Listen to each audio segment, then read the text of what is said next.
Almost a week matapos ang emosyonal na pag-alis ni Rufo Gutierrez sa set ng kanilang programa sa kabilang istasyon, maliwalas itong humarap sa entertainment editor at Star Talk host na si Ricky Lo. So Rufa, you're smiling now. How are you after the incident? I'm okay, Tito Ricky. I've decided that I'm going to peacefully move on with my life and work. Ako kasi, Tito Ricky, I really cry easily. But minsan, yung iyak ko, yung parang tears lang.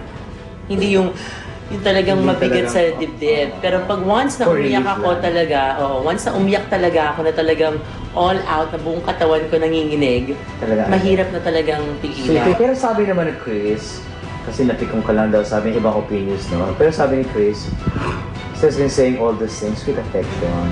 Actually, I would like to correct that. Hindi ako pikon. Because if I was pikon, di sana noon pa ako na pikon. I'm the person na talagang you can even joke with. Tinanong mo ba kay Chris kung bakit may mga ganon, bakit may mga bara-bara or something? Actually, no, You never kasi bother to ask her? No, because ako naman, everyone knows Chris is Chris. You know, Chris is, she speaks her mind. So, I mean, I never want to get involved in any arguments or ayoko makipagtalo sa mga kasamahan ko sa trabaho, di ba? But yun, yung particular araw na yon, last Sunday, I greeted her, parang wala siya nakita. So, sabi ko, baka something's wrong. Sabi ko, ano kaya yun? So, even in between commercial breaks, you know, she was just, wala, hindi ako kinakausap. But Chris apologized to you naman in fairness. Of course, of course. Oo naman, Tito Ricky, wala namang problema sa akin.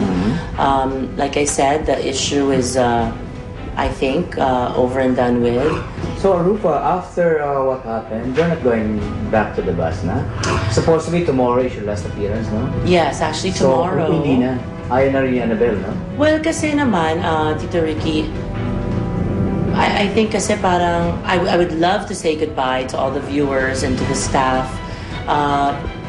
But, parang feeling ko parang, if I go back pa, parang, the issue might get worse. You know, sinabihan na nga akong gumigimik, baka ginagamit ko yung show or yung estasyon para mapag-usapan ako. Well, Chris, I hope to see you soon. I already miss baby James, and Dennis and Lorene miss him too. I hope we can put this episode behind us and just move on. Samantala, inamin ni Rufa na isa sa mga dahilan ng kanyang pagiging emosyonal lately ang napipintong pagdating sa bansa ng ex-husband niyang si Ilmaz Bektaj. Well, natataranta ako kasi darating siya. You know, it's been a really long time since I last saw him. I think it's been more than a year. Did you tell him that you need sustento for the children? I don't want to force him to give anything to the kids kasi kaya ko naman eh. So, very independent. Yeah, I'm very, very independent. I don't need a man to survive. Not at all. Not emotionally, not even financially.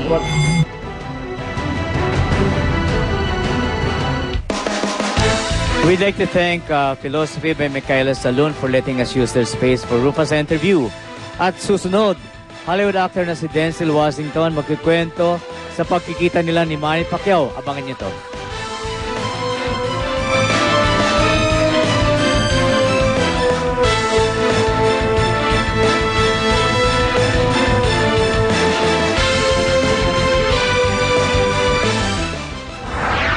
Third birthday celebration ni former Senator Ramon Revilla Sr.